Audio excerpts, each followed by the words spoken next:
داکو باوایکی برفرهتر لسروی برهمی باخون هفکاری ما و پرودوسر دوی برهمی دیانجی دوی فیلمی د احمد عبدالصمد میوان برنامه هاشتاگ تو گلک بخیر هاتی جوی برنامه هاشتاگ دست بکیجی بریاکو ام بچ ناوردکارین وی فیلمی ایرو سال وگرا هفتمینا دامزران کردستان 24 تو دست بکا کردستان 24 تلور آماده بود دامزران ناوی دوی بونه تا چه پیام هایی گلو سرتا سپاس بۆ ئەو دەرفەتە پیرۆزبایی لە جەناب و تەواوی هاوکاران و بینەرانی کوردستان 24 دەکەم بە بۆنەی هەفتەم ساڵیادی دامەزراندنی کەناڵەکەمان خۆشحاڵم کە لە ساڵیادی هەفتەمی کوردستان 24 میوانی جەنابتانم بە ئاشناکردنتان بە یەکێکی دیکە لە بەرهەمەکانی کوردستان 24 کە لە ئایندەیەکی نزیکدا دەکەوتە بواری ئەوەی کە بینەر بیبینە لاری وەک بەریانها لە پاکێجێژی مەدید کاک ئەحمەد زاویتەیی گوت کۆمەژووە کوردستانê یان ئا کووردا بگشتی پڕن بە چیرۆکێ تراژیدی و خەمناک مدوێ وێ پرسێ بکەم گەلە ژناوا بدەهان چیرۆکێن ڕاستەقینەیە کۆڕوبەڕووی گەلێ کوردستانی بووە چاو و ئەف چیرۆک بە تایبەتی هەڵبژارد بەڵێ ستۆری چیرۆکەکە دەمەوێت سەرەتا سەرنج ڕاکێشم لە بۆ چیرۆکی فیلمەکە باز دەچی دەکات چیرۆکی فیلمەکە باز لە کارەساتی گوندی دەکان دەکە کە لە ساڵی 1969 لە سەردەمی شۆڕشی مەزنی ئەیلولی هەرێمی کوردستان یاخود کوردستان ئەو کات پێشمەرگەی کوردستان ئەو کات لە شەڕێکی سەختدا بوون لەگەڵ ڕژێمی پێشووی بەعەزدا گوندی دەکان 76 ژن و منداڵ بە درندەترین شێوە تاوانیان بەرامبەر دەکرێت و شەهید دەکرێت لە مێژووی کوردستان کۆمەڵک چیرۆک هەن کە سەرنجڕاکێشن بەڵام جیاوازی ئەو چیرۆکە ئەوەیە کە پرسی جینۆسایدی چیرۆکەکەیە کە کۆمەڵێک ژن و منداڵ بێتاوان شەهید دەکرێن لەلایەن ڕژێمی بەعەسی پێشووی گەلک باشە ئەو ستافی کۆدگەلوە کارکردیە کاکشەهۆژی گوت زیاتر ستافی کوردستان 24 لێ ئەگەر ئەم بەحسا ئەکتەرا بکەن دەرهێنەرکیە گەلو بەڵێ دەرهێنەری فیلمەکە بە کاک حەسەن عەلیە کە دەرهێنەرێکی بەتوانای ئەزمموی 30 ساڵ کارکردنی هەیە لە بواری سینەمادا و هەروەها ئەکتەرەکانیش کەسانی ئەکادیمی ئەکتەرن لە دووهۆک هەڵمامژاردن بە هۆکاری ئەوەی کە فۆنتی یاخود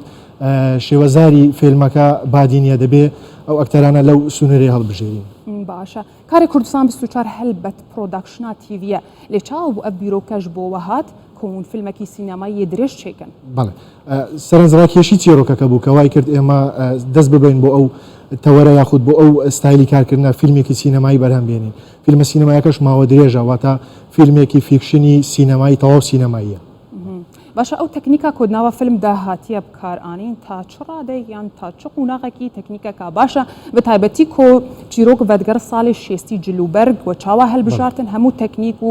وێنەژی لە کور هاتن گرتن بەڵێ بە هۆکاری ئەوەی کە چیرۆکەکە لە ساڵی 1969 ڕوویدایە هەرکەچی زۆر کەوتۆتە سەر پرۆداکشنی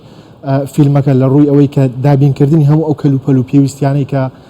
پێویستن لە فیلمەکە دەبێت ئەو سەردەمە بن نابی لەو سەردەمە نوێتر بن هۆکاری ئەوەی کە لە ڕووی ڕاگوارەوە کێشەمان بۆ دروست نەبی لە ڕووی ئەوەی کە ئەو کەلوپەل و ماتریالی بەکاردێ لە فیلمەکە چ لە دیکۆڕە چ لە جلوبەرگە چ لە کەلوپەلی سەربازیە دەبی هەمویان هاو شێوەی ئەو سەردەمە بن و ئێمە لە قۆناغی پریپرۆداکشندا نزیکەی سێ مانگ سەرقاڵی ئامادەکاری بوون بۆ ئەوی بتوانین بە باشترین شێواز لە ڕووی ڕاگواروی کێشەیەکمان نەبێ ئامادەکاریی زۆر تەواو بکەین لەو ماوەی کە ئامادەکاریمان کردیە دەستکەوتی زۆر باشمان دەستکەوت دوای بڕیارێکی تۆکمە دوای ئامادەکاریەکی زۆر باش بڕیارماندا بینە قۆناغی پرۆداکشن کە ئێستا ئێمە لە قۆناغی پرۆداکشن داین فیلمەکە لە ناوەڕاستی پرۆداکشنە لە چەند هەفتەی داهاتوودا پرۆداکشن تەواو دەبێت دەگەینە پۆست پرۆداکشن کە ئەویشکاری مۆنتاژ و یاخود کەلەر کۆلێکشن و گرافیک و ساوند و ساوند ئیفێکتدا گەلک باشە کەنگی فیلم بەلاو دەبێ دەستنیشانکردنی کاتی بڵاوبوونەوەی فیلم لە ئێستادا ڕەنگە تۆزێک قورس بێت بە هۆکاری ئەوەی کە هەندێک جار دواکەوتن لە پلانەکان دەبێت بەڵام ئەوەی کە ئێمە ئامانزمانە لە ماوەی داهاتوو لە دوای قۆناغی پۆست پرۆداکشن تۆزێک کاتی پێویستە بە هۆکاری ئەوەی کار لەگەڵ گرافیک دەکەین کار لەگەڵ بابەتی سەوت و سوورە و مۆنتاژی دەکەین تۆزە کاتی پێویستە بەڵام بەدڵنیایی لە ئەندێکی نزیکدا بڵام گەلۆ بڤێ فیلمی هون ناخوازن بەشداری فستیڤالên جیهانیژی ببن داکۆم vê pirsê yan vê çîrokê vê babetê bigihînin hemû cîhanê û ji bilî wê jî hûn naxwazin wergêranê jêr bikin li xwarê nivîsîn bi zimanekî biyanî erebî biyan îngilîzî یەکێک لە ئامانجەکانمان کە سەرقاڵی بەرهەمێنانی ئەو پرۆژەی یاخود ئەو فیلمین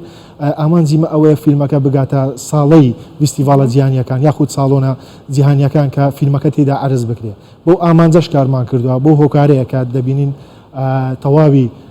کارەکانمان زۆر بەوردی و بە دقیقی کردێ بۆی بتوانین لە کاتێکدا کە